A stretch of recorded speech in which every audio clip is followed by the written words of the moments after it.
All right, everybody, how's it going? This is Mrs. Cross, and this is a video about how to combine two pinch pots. So for this, you are going to need a couple of different things.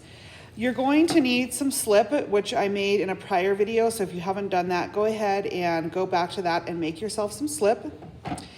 You're going to need a toothpick or some sort of pointy apparatus to be able to score with, right? So it could be a pencil, it could be a toothpick, it could be a fork, whatever you have at home that you can use to score with, you're gonna need that.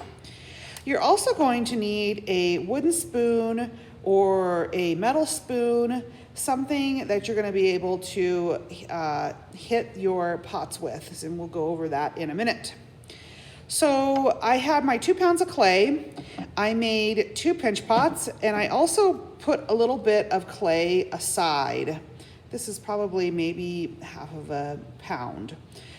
If I want to make legs or a spout, or even if I need some extra clay to make a band-aid on my pot, if you have a crack or whatever, or a coil to put onto your pinch pots, it's always a good idea to have a little bit of clay reserved that you aren't going to be using for this project. You just want to put it aside. So just wrap that up and put that there. Now, like I've said, I've already made these 2 pinch pots. And really the main thing that you want to remember is when you're combining 2 pinch pots, it's really important that the circumference of your pots is the same. Now, I didn't say they have to be the same weight, although they could be, but the circumference of the rim of the pot needs to be the same so these fit together. Now notice how there's a little bit of a gap there. That's okay. We can fix that, okay?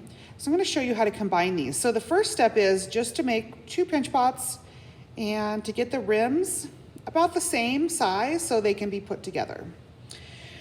Once I've done that, what I'm gonna wanna do is take my scoring utensil and I'm gonna score both rims of these pinch pots. Now remember, when we score, all we're doing is we're creating surface area. So that surface area is gonna help us to put together these 2 pinch pots into one. Now, when I'm doing this and I'm putting them together, it's gonna look like a hot mess. That's okay. We're gonna use our spoon in a minute to correct any lumps or bumps that we might have, and I'll show you how to do that. So once I have this scored, okay, then I'm going to go ahead and slip one of these. Probably don't need to do both. Probably have enough slip here on one rim that it's gonna be enough for both of my pots. Okay, so I'm just applying this pretty thickly. Okay, what I wanna do then is I'm gonna pick these guys up and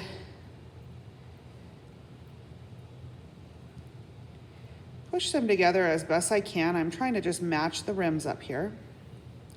Okay, once I have a good match, then I can start to push this together. Okay, I might have a little bit of slip squeeze out of this. That's okay. I'm just gonna leave that for a second.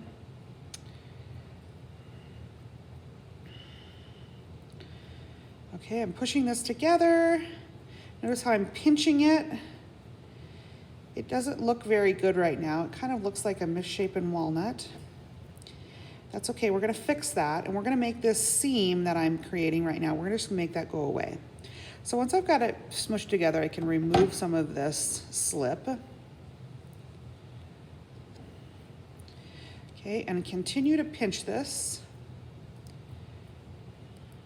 I really want a good fit and a nice, strong bond between these 2 pinch pots.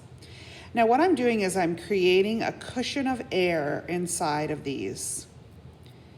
Now, of course, we're not gonna be able to leave it like that, right? Because it'll go boom in the kiln. But for now, I'm gonna use the air that's inside of this to help me make the shape that I want. Okay, so I'm combining these two. I'm gonna just use my finger to smooth this out. Okay, now once I'm here, I can start to use my spoon.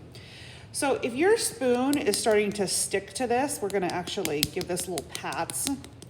If it's sticking, you can take some non-stick spray, some Pam or some spray from Costco, and just spray this so it's not gonna stick to your clay. It actually won't hurt the clay. It works really, really good. If you don't have any non-stick spray, just a little bit of oil on this. And like I said, you could use a metal spoon, a wooden spoon, whatever you have, a plastic spoon works, whatever you've got, okay, you can use. And what I'm doing is I'm making this seam disappear. I'm also smoothing out some of the imperfections that I have on my clay. Okay. And what I want to do is keep doing this until I have this completely smoothed out. I'll work on this for quite a while. And in the next video, I'm going to show you how to transform this into a sculpture. Okay? So I'm going to keep working on this. In the meantime, you work on yours, and I will see you in the next video.